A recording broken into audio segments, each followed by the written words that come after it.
అందరికీ నమస్కారం. నేను మీ గంటి ఉష. నా మిత్రులకి, శ్రేయోభిలాషులకి వీడియోస్ చూస్తూ, సబ్స్క్రైబ్ చేస్తూ, నన్ను ఉత్సాహపరుస్తున్నటువంటి అభిమానులందరికీ కృతజ్ఞతలు, శుభాభినందనలు.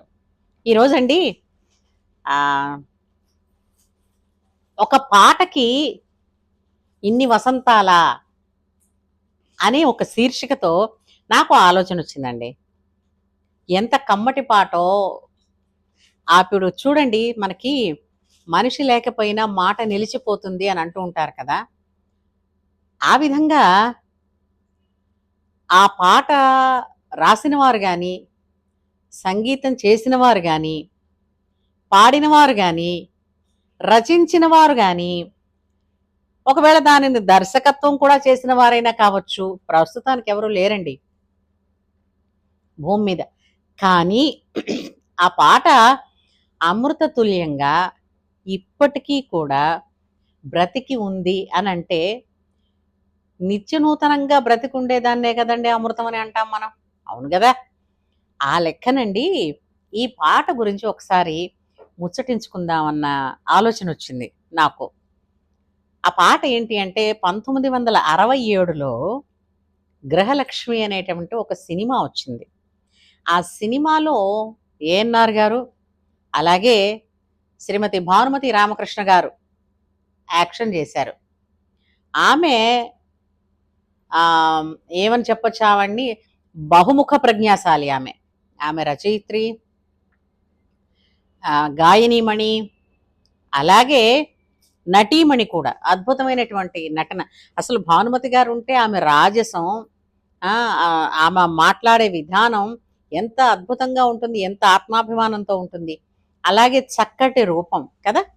ఆహ్, ఆ విధమైనటువంటి ఎవరి గొంతునైనా అనుకరించవచ్చునేమో గానీ, ఈమె గొంతుని అస్సలు అనుకరించలేరు అన్నది వాస్తవం. ఎందుకంటే, జానకిలాగా పాడుతున్నారు, సుశీలలాగా పాడుతున్నారు. వైజాగో లేదంటే ఫలానా ఊరు, ఈ ఊరికి మీరే లతా మంగేష్కర్ ఇన్ని చెప్తున్నారు. అలాగ చిత్రగారిలాగే పాడుతున్నారని గాని, భానుమతిలాగే పాడుతున్నారు అనేవాళ్ళు మహా అయితే లక్షల్లో ఒకళ్ళో ఇద్దరో ఉంటారేమో. అంటే దాదాపుగా లేనట్టే. ఆ విధమైనటువంటి గానం అండి. ఈ పాట 'గృహలక్ష్మి' సినిమాలో ఒక సోలో సాంగ్. అదేంటది?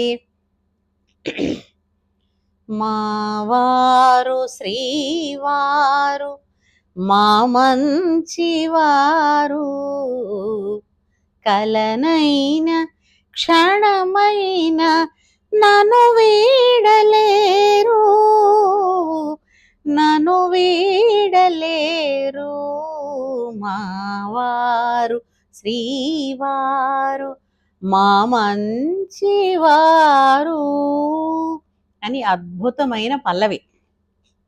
రచించిన వారు సముద్రాల వారు, సంగీతం చేసిన వారు సాలూరు రాజేశ్వరరావు గారు. సాలూరు రాజేశ్వరరావు గారు. 1967లో వచ్చిందండి. ఇంకా రాబోయే 2 సంవత్సరాల్లో ఈ పాటకి షష్టి పూర్తి జరగబోతోంది కూడా. కానీ ఇప్పటికీ కూడా కమ్మని సాహిత్యం, కమ్మనైన ఆహ్లాదపరుస్తూ మనస్సుకి ప్రశాంతతనిచ్చే ఒక కమ్మని పాట. ఇప్పటి కాలంలో కొన్ని పాటలేంటంటే ఏమిటో గాబరా పుట్టించేస్తున్నాయి. ఆ గాబరాల్లో ఏంటంటే లిరిక్కు అక్కడ ఏముంటుందన్నది సరిగ్గా అర్థమై చావదు. హ్మ్. ఆహ్, వాళ్ళ అంటే గాయనీ, గాయకుల వాళ్ళ గాత్ర శబ్దం కన్నా, ధ్వని కన్నా ఆ చుట్టూ దానికి ఉపయోగించినటువంటి ఏవైతే వాద్య సహకారాలుంటాయో వాటి తాలూకు శబ్ద రణగుణ ధ్వని ఎక్కువైపోతోంది. కావచ్చు. ఆ బీటో, దాని రిథమ్ ద్వారానో అది సక్సెస్ అవ్వచ్చేమో పాట గానీ, పాటలో ఉండే ఆనందాన్ని చవి చూడాలి అనంటే, ఆపాత మధురాలే నేటికి కూడా. ఇది మాత్రం వాస్తవం అండి. హ్మ్. ఆ పాట ఆహ్, చెప్తూ ఉంటారు. ఏంటది?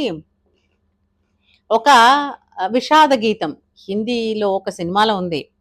ఆసు భరీ హై ये जीवन की राहें कोई उनसे कह दे हमें भूल जाए ఆసు భరీ హే అని హిందీలో ముఖేష్ గారు ఆలపించినటువంటి ఒక అద్భుతమైనటువంటి గీతం.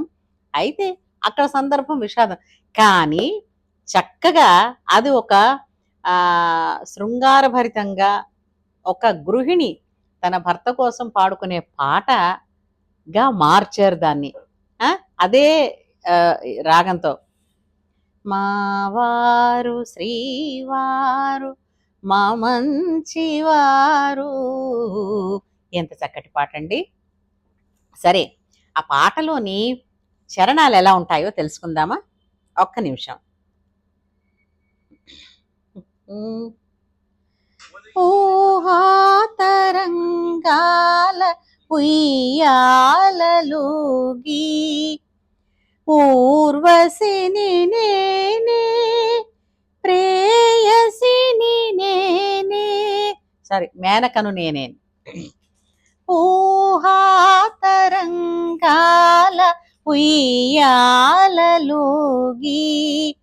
ఊర్వశిని నేనే మేనకను నేనే స్నేహానురాగాల సెలయేట తేలి శ్రీవారి నలరించు దేవేరి నేనే మావారు శ్రీవారు మా మంచివారు. ఎంత చక్కటి సాహిత్యం అండి.